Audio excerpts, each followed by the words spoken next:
Others, we do, they are being savage, they are resentful. They are the mothers of shame, the mothers who don't care about their children, and that's how you have to savage all the people you meet with the CPDM cab in the street, because they are wearing the cab of shame. We can't stand our mothers carrying their children with the cab of shame because it is the bee of despair. Yes, children, I love this image. I love the image of the children who are booing their mothers with their CPDM cab on their bodies. Because I told you, children, the relationship you have with this system, this CPDM cab, is pure witchcraft. And when I see the mothers who carry this on the road, they don't know that they are bringing the curse back into their homes. My mothers, my fathers, my uncles, stop wearing that thing. Being a CPDM activist is like a curse. It's witchcraft. It's like having your soul sucked out of you. You are the mouth and the words that are used to plunge your children and your brothers and sisters into misery. You have to be very careful about that. And when I see how the people react, because that's the reaction of the popular bloc. That's the reaction of the popular bloc when they see a walking kaba. CPDM kaba. I'll take that here at the clinic too. Any video, every time you come across one of your mothers, one of your fathers, someone walking with a CPDM kaba, look at them as a bad guy. Look at them as a bad guy, a heartless man. Don't look at them as someone who supports the CPDM for the good. They're worse than that. I tell you, don't see someone who sits back, a guy like IV Obama, Rifu and all that.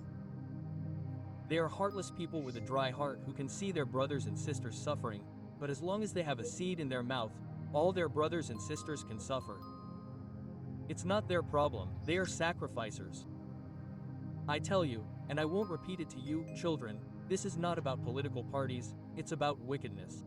When you see a mother herself, who is already 80 years old, she is already 60 years old, she carries the CPDM cab, she goes to the village, while her 3 children are in poverty, suffering that if we go and see, we might give her 2 beers, we might give her a little sardine and everything, but she has 4 children at home who don't go out. It means that she eats her children with witchcraft. That's what it means. When you see a father or a mother, he is at the crossroads dancing with CPDM clothes on his body, drinking and everything, he is a sorcerer because if you go to his house, you will see the misery that is inside. You will see the state of his children who attend or who do not attend. You see the suffering and the misery. You understand that your parents eat you with witchcraft. Cameroonian parents are people who eat their own children with witchcraft. Because most Cameroonian parents are CPDM. They are CPDM. And when you enter a house where there is perhaps even a photo of Paul Biya like that or a CPDM cab, you yourself feel the misery that oozes in that house. You yourself feel. That's why they are mean. The CPDM activists are mean. Why? Because there is too much misery in their lives. There is too much poverty in their lives, too much corruption. Even when you see those who are rich and who are CPDM activists, look at their faces. There is still suffering because the price of the money they are eating. There is the misery of the people, thousands of Cameroonians who. When you see someone, you see a guy, they say he is the mayor of God, you see this, you look at their faces, they are not happy because they are even being cheated.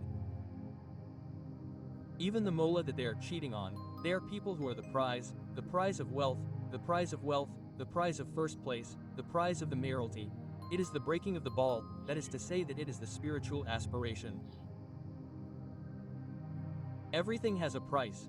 The price of freedom is sweat, blood, and struggle, but the price of opulence, the price of eating, the price of the gluttony of power, is the breaking of the ass, it is vampirism, it is drinking the, it is trivializing death, it is trivializing suffering.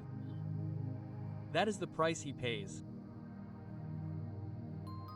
When you see a guy who comes to sit on television and tries to explain to you the stories that the RDPC would still be the most important thing with a president who on the day of the official launch of the campaign today, he is not there. When your mother carries the bag sacrificing the 7 years of your life so that she does not vote for Paul Biya, who Paul Biya himself is not there. I take all the mothers who are in the village today with their children who are suffering, even your children who were taken from the army. Where did they send them? They sent them to Bamenda. They are dropping like flies in Bamenda every day because their mothers tell them to vote for the CPDM. We will put your children in the army. They are dropping like flies every day. Your children are dropping like flies every day. Why? For the kaba. For if there is a kaba, you sell the lives of your children. For if there is a cap, you force your children to go and work for the CPDM. Your uncles, your aunts, they are eating you up with witchcraft. That's the thing. So the most important thing is to realize that each of your mothers, your fathers, they are sucking the life out of their children. They are sucking the life out of their children. When you see a man who is 80 or 70 years old, he is in the village, they say that they are the ones who give 100% to Pomba. You wonder, but you are stealing from the level of poverty of his family, you are stealing from the level of poverty of the country. So you understand that he is a sorcerer, he feeds on poverty and suffering. You cannot be someone who votes for Paul B today if you are not someone who has the taste of poverty and suffering in your mouth. If you are not someone who feels that way, or you are trapped in it, because when you have already started eating the money of poverty and suffering, you only start cutting off heads. You only start cutting off heads when you see people like the Ndongo women, you see the Gregoires and all. Do you think that the taste of blood still bothers them? But no,